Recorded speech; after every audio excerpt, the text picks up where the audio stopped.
I never thought my brother Mark would do this to me. We were always close, at least that's what I thought. But the moment our parents passed, everything changed. Our mom and dad didn't leave a complicated will. It was simple. Everything would be split equally between me and Mark. The house, their savings, whatever else they had left. They trusted us to figure it out together. That's what they always said. You two take care of each other. It should have been that way. But Mark saw things differently. When the will was read, everything seemed fine. We were both left half of the estate. But as soon as we walked out of the lawyer's office, I could see the shift in Mark. His eyes didn't look like a son grieving for his parents anymore. They looked like a man thinking about what he could get, what he deserved. At first, I thought maybe I was overreacting. After all, this was my brother. But over the next few weeks, things got weird. The first thing Mark did was sell the house. Just like that. No discussion. No, hey, what do you think about this? Just a phone call telling me that he'd sold the family home because it was time to move on. I had barely had time to process my grief, and he was already liquidating our parents' things. What do you mean? You sold it? The house was supposed to be for both of us. I shouted when I found out. He shrugged it off like it was no big deal. It's just a house, Anna. We don't need it. You weren't even living there. I'm the one who's been taking care of everything. Besides, I've got plans for the money. You wouldn't even know what to do with it. I was stunned. My parents' house, the one I'd spent my entire childhood in, was gone. And Mark had kept the money for himself. When I demanded my share, he promised me he'd take care of it. But that never happened. I started to realize that this wasn't just an unfortunate choice. He was trying to cut me out completely. Days turned into weeks, and I watched him living it up. He bought a new car, went on fancy trips, threw himself into business ventures that sounded like they were going somewhere. Meanwhile, I was stuck. I couldn't even pay off the bills for the apartment I was renting. My share of the inheritance? Gone. I had nothing. But the final straw came when I found out that he'd secretly transferred a portion of my inheritance into his own accounts, without telling me. It wasn't a mistake. It was calculated. One afternoon, after I had pieced everything together, I walked into his place. I needed to confront him. Mark, I said, standing in the doorway, you need to explain this to me. Where's my money? He barely looked up from the TV. I told you, Anna. I'm taking care of it. I wasn't having it anymore. You don't get to take care of it. That was my inheritance too, and you've been stealing from me this entire time. He finally turned off the TV and looked at me, that smug look on his face that I hated. You don't get it, do you? I'm the one who's been running everything. I've been the one putting in the effort to make something of myself. You've just been sitting there, feeling sorry for yourself. You never had a plan. I had to make sure I could survive. I felt my blood pressure rise. You think you're entitled to all of it? To everything? You're not the only one who had dreams, Mark. You don't get it. You've always been the lazy one, Anna. Always. He looked at me like I was beneath him. I'm the one who actually knows how to make money. You're just a dreamer. Get over it. That's when I snapped. You took my future, I said through gritted teeth. You took the house, the savings, and you're acting like I owe you everything. Well, let me tell you something. This isn't over. Not by a long shot.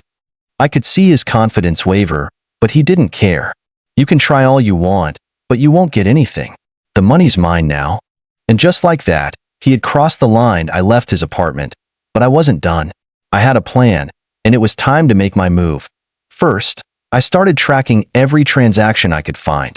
All of Mark's business deals, his investments, the accounts he had set up with my money. Every little thing he was doing to cover up his tracks. But the most important thing? I had one card left to play. The inheritance he forgot about, the one that could have ruined his reputation. He was so sure he was untouchable that he didn't even notice the danger creeping up behind him. And when I exposed it, when I exposed everything, that's when his world would come crashing down. But I wasn't going to do it just yet. First, I had to make sure I had all the pieces in place. The first thing I did was hire a lawyer. Not just any lawyer, someone who specialized in trust and estate law. I knew Mark had been too careless with his moves, and I had to make sure I covered every angle. If there was one thing my parents taught me, it was that you never go into a fight without being prepared. It wasn't easy. My lawyer, Grace wasn't thrilled about the idea of going after my brother, especially with the family being so involved, but she could see the facts.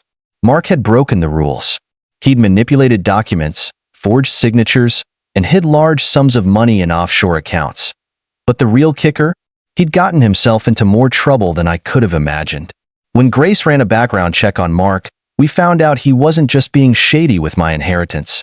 He was also in serious debt. His business ventures were all funded by high-interest loans, and if one thing was clear, it was that he was sinking fast, so I waited. I watched him spend recklessly, holding on to this illusion that everything was going to work out for him. But it wasn't. Then, one day, the phone call came. "Anna, we found it," Grace said, her voice low. "Mark's been using your money as collateral for a loan with a private lender. It's a loan he can't pay back. If we act fast, we can expose everything." I felt a rush of adrenaline. This was it. Mark had dug his own grave, and now it was time to push him into it. The next day, I showed up at Mark's place, feeling more determined than ever. I had my evidence in hand, ready to confront him. He was lounging on the couch, scrolling through his phone, acting like nothing was wrong. "Mark, we need to talk," I said, standing in the doorway. He didn't even look up at first. "What now? Are you still whining about the house?" I stepped into the room, placing a folder on the coffee table. "No, it's not just about the house anymore." He glanced up at me, rolling his eyes. "What are you trying to pull now, Anna? I told you, there's nothing left. Get over it." I opened the folder and slid a series of documents across the table. "You're in serious trouble, Mark. The money you've been playing around with? It's not just my inheritance. You've been using it to cover your debts, and now the lender wants their money." His expression faltered for the first time. "What are you talking about?" he muttered, grabbing the papers and scanning them. "I've got everything right here," I said, watching as the color drained from his face. "You thought you could do this to me and walk away clean, but you're about to lose everything." His hands shook as he held up a piece of paper. "This isn't real. You can't do this. I'm going to make sure you do the right thing." I interrupted, my voice icy. "Either you pay me back what you owe me, or I'll make sure this all comes out. I'll go straight to the lender, tell them what you've been doing, and watch you lose everything. The house, your car, your so-called businesses. I'll make sure the world knows what you've done with our parents' legacy." For a moment, Mark just sat there, staring at me like he was processing everything. He opened his mouth to say something, but no words came out. I could tell he was panicking. He didn't know how to talk his way out of this one. "I'll give you a week, Mark. A week to come up with a plan. If I don't hear from you by then, I'll expose everything. This is your last chance." He stood up quickly, his face turning red with anger. "You think you can control me, Anna? You think you can push me around like I'm some idiot? I'll destroy you first." I didn't flinch. "You already have. But I'm not going down without a fight. Not anymore." With that, I turned and walked out of his apartment, feeling a weight lift off my shoulders. But as I walked away, a sick feeling crept into my stomach. Mark was dangerous when he was backed into a corner. He had a way of manipulating people, of making them doubt themselves. He wouldn't go down quietly. I knew I'd won the battle, but I wasn't sure I was ready for the war that was coming. The next few days felt like I was walking on a tightrope. Mark hadn't reached out. I wasn't sure if that was a sign he was planning something, or if he was just too rattled to act. I couldn't shake the feeling that I had given him too much time, that maybe he was scheming something behind the scenes to turn the tables on me. I spent hours with Grace, making sure every detail of our plan was airtight. The last thing I needed was to miss something crucial that could blow up in my face. Then, exactly a week later, Mark called. I was sitting at my desk when my phone buzzed. The name, Mark, lighting up the screen. My heart skipped a beat. I almost didn't pick up. Part of me wanted to make him sweat, but I knew I couldn't afford to make the wrong move. I hit accept. "Anna," he said, his voice sounding different, wearily calm, like he had finally realized he had no choice. "We need to talk." I forced myself to stay composed. "I'm listening. I'll give you what you want. I'm not going to let this blow up, but there's something you need to know first." His voice wavered, almost pleading. I'm in deeper than you think." I clenched my fists. "What do you mean?" deeper. There was a long pause on the other end of the line. Mark sighed. The money I borrowed wasn't just to cover my personal debts. There's more. I got involved with the wrong people, Anna. There are people who don't take kindly to defaults. If I don't pay them back soon, they're coming after me. And you. My stomach dropped. What are you talking about? Why didn't you tell me this before? I didn't think it would get this bad. I never thought you'd catch on. But now I need your help, Anna. I'm asking you, no, begging you. Let me keep what I have left. I can make it right. I'll give you your fair share. Just please, I need more time. The desperation in his voice was almost convincing. Almost. But I knew better. This wasn't about me anymore. It was about him trying to hold on to whatever scraps he could. Why should I believe you? I asked, my voice sharp. You've already lied, manipulated, and stolen from me. Why would I risk everything for you? I'm not asking you to risk everything. Just trust me. Let me fix this. He sounded almost frantic now. If you go to the lender, they'll come after me. They'll ruin both of us. You won't get anything. I could practically hear the panic in his voice. It was the same panic I'd seen in his eyes when he realized I wasn't backing down. But the more he begged, the less I felt like I owed him anything. I had no intention of letting him wiggle out of this. Mark, I'm not your safety net, I said firmly. You've burned that bridge. You're on your own. But if you want to keep pretending you still have a future, fine. I'll let you have your last shot. But it's not going to be easy for you. And if I so much as see you try to pull anything else, I'll expose everything. No more chances. There was a long pause before he spoke again. Fine. You win. But just know this. I won't forget what you've done. I'll make you regret this. I hung up without another word. My heart was pounding in my chest, but I felt a strange sense of relief. I had set the stage. The next move was mine. But I couldn't ignore what Mark had said. The wrong people. What had he gotten himself into? And how far would he go to keep up his facade? I reached out to Grace again, telling her about the conversation. She warned me that this could spiral into something far worse, but we were both certain the final nail in Mark's coffin was coming. He just didn't know it yet. Still, as much as I felt like I was winning, I couldn't shake the feeling that this game wasn't over. Mark was dangerous, and if he truly had gotten involved with the wrong people, he wouldn't hesitate to drag me down with him. Then, I got a call that made my blood run cold. IT was from the private lender Mark owed money to. Ms. Wright, we've been trying to get in contact with your brother, the voice said, its tone icy and businesslike. It seems he's disappeared. My stomach twisted. What do you mean, disappeared? We've been unable to reach him for days. He's missed his payments, and now it's more than just money. We'll be coming to speak with you about your involvement. I felt a chill run down my spine as I sat frozen, holding the phone to my ear. The voice on the other end was calm, but the words carried a weight I couldn't ignore. You're coming after me? I managed to say, my throat dry. The voice didn't soften. We have reason to believe your brother has been using your inheritance as collateral for loans that have gone unpaid. We've been in touch with him, but he hasn't responded. If you don't cooperate with us, we'll have to pursue other measures. I couldn't breathe. This was worse than I thought. Not only was Mark buried under a mountain of debt, but now he was dragging me into it. They wanted to involve me, make me a part of his mess. My brother, the same person who'd stolen everything from me, was now trying to pull me into his disaster even deeper. Why would you think I'm involved? I asked, struggling to keep my voice steady. I have nothing to do with his loans or business deals. The papers we have show you as a co-signer on the debts, the voice said flatly. We believe you've been complicit in some of his dealings. I felt my stomach twist into knots. This wasn't just about money anymore. This was about my name, my reputation. They were trying to pin all of it on me. I fought to keep calm. I'll need time to look into this. I'll be in touch with my lawyer. Don't take too long, the voice warned. You'll want to act fast. The call ended, and I stood there for a moment, trying to process what had just happened. My legs felt weak beneath me.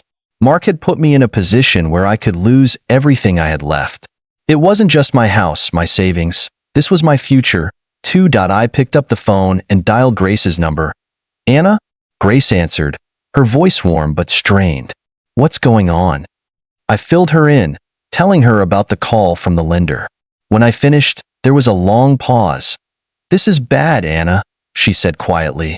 It sounds like Mark has sold you out, trying to drag you into his mess to protect himself. We need to act quickly before this spirals any further. I felt the anger building inside me again. Mark had ruined everything. First, he stole the house, then the savings, then my future, and now, he was trying to drag me into his debt hole. How could he do this to me? I spent the next few hours pacing, trying to think of any way out. The lender was right. If they could prove I was involved, I would be just as guilty as Mark. But if I confronted him now, would he lie his way out of it again? Then it hit me. This wasn't about playing nice anymore. This was about survival. And I wasn't going to let Mark or anyone else destroy my life. Not without a fight that I reached out to a few contacts, gathering information about the lender. I couldn't just sit back and let them push me around. If Mark had been involved in illegal dealings, I had to know the full extent of it. If I was going to get out of this clean, I needed every detail. Just as I was about to call Grace back with a new plan, my phone rang again. This time, it was Mark. I hesitated before answering. Mark. He didn't waste time. Anna, we need to talk. I swear, I didn't want any of this to happen. I didn't know they were going to come after you. I've made a huge mess of things and now, I cut him off. You think this is still about you? I snapped. You've taken everything from me. The house, the money, the future I was supposed to have, and now you're dragging me into your mess? You think I'm going to help you after everything you've done? His voice wavered, but there was still a hint of arrogance. I didn't want this, Anna. I didn't ask for any of this. You've got to understand. I'm trying to fix it, okay? Just trust me. I'll make it right. I wanted to scream, but I held back. You've broken every ounce of trust one had in you. You're not fixing anything. You're digging yourself deeper, and now you're dragging me down with you. I've already had enough of your lies. I could hear the desperation in his voice as he pleaded, Please, Anna, don't do this. Don't go to the lender. I'm telling you, they'll come after you. They're dangerous, and you don't know what they'll do. A cold realization settled in my chest. The people Mark had gotten involved with weren't just money lenders. They were people who didn't play by the rules. I'd seen enough movies to know what people like that could do to protect their investment.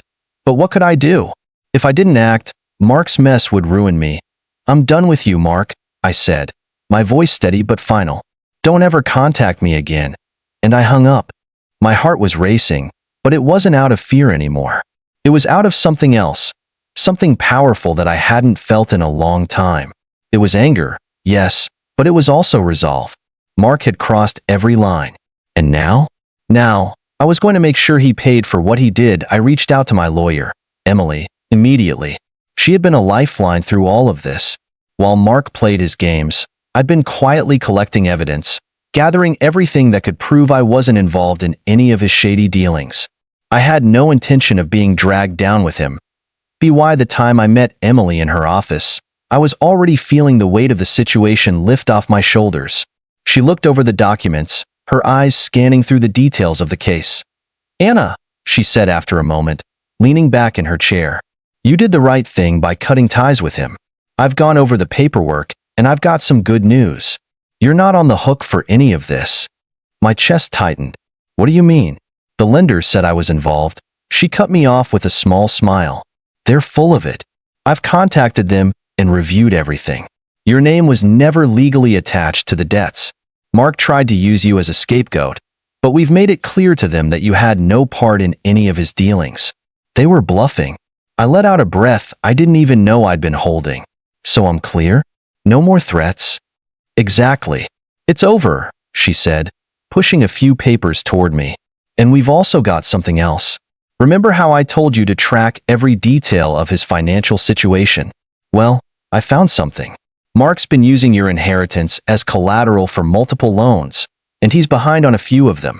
But here's the kicker. The lenders don't have legal grounds to go after you, and Mark has no more bargaining power. His creditors are going to cut him loose. The best part? They'll be taking him to court soon. We're talking fraud and misappropriation of funds. He's done. I stared at her, shocked. The weight I'd been carrying for months had finally lifted. It wasn't just that I was free of Mark's mess. It was that he was about to face the consequences of everything he'd done to me. "I can't believe this," I whispered. I thought I was going to lose everything." Emily gave me a reassuring look. "You didn't. You did everything right. And now Mark's going to pay the price for what he did to you." A mix of emotions flooded through me. Relief, joy. But there was also something else, satisfaction. Finally, after all the betrayal, the manipulation, the lies, I had control. And now, Mark would have to face the reality of his actions. The next few weeks went by in a blur. Emily's firm sent a formal letter to the lenders, shutting down any further claims against me. Mark, meanwhile, was left with nothing but his own mess. The court case was coming, and there was nothing he could do to stop it. The truth was out. The creditors knew everything. His lies had finally caught up to him. I stayed out of it. The last thing I needed was to get tangled up in his mess any longer. My focus shifted to rebuilding my life, starting with my house. I took back what was rightfully mine, and with Emily's help, I even started a plan to start fresh. For the first time in a long time, I was excited about the future. A month later, I ran into Mark at a coffee shop. I had to admit, seeing him, looking haggard and broken, his once confident demeanor shattered, felt oddly satisfying. He didn't recognize me at first, and when he did, his face twisted into a mixture of disbelief and anger. "You," he stepped forward, his voice sharp. "You did this? You had me thrown under the bus?" I gave him a cold, steady look. "No, Mark. You did this to yourself. You played your cards wrong, and now you're reaping the consequences." His hands clenched into fists, but he didn't move. There was nothing left for him to say. The man who had once controlled everything was now completely powerless. "I don't need anything from you anymore," I told him, turning to leave. "You lost it all, and you're going to keep losing until you understand that." For the first time, I wasn't angry. I wasn't scared. I was simply done, so I walked away. I felt a strange sense of freedom wash over me. No more manipulation. No more guilt. I had taken control of my life, and it was mine again. The revenge wasn't in the destruction I could have caused. It was in the fact that I walked away stronger, more determined, and with my future finally in my hands. And Mark? Well, he was left with nothing. What do you think? Was my revenge too much, or did Mark get exactly what he deserved? Let me know your thoughts in the comments.